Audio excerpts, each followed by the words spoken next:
Yay, my protein bars just came in. So I'm a busy professional and I usually keep these on hand in the office for when I don't have time to eat a proper meal.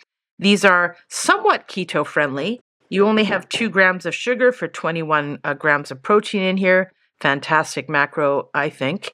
And they taste pretty good too. This one is the chocolate chip, and also in here my favorite, which is the chocolate brownie.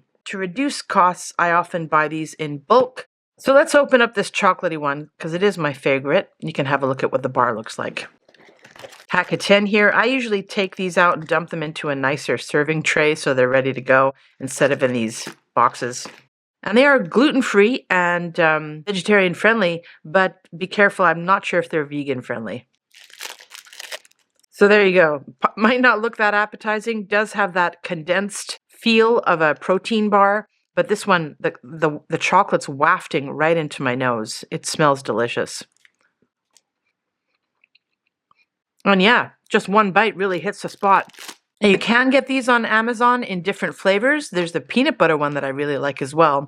But I usually get this set because I really enjoy the chocolate. And this one's pretty good too. Yeah, overall, I definitely recommend these. Good value for money, relatively low in sugar, good amount of protein, tastes good. Can't go wrong.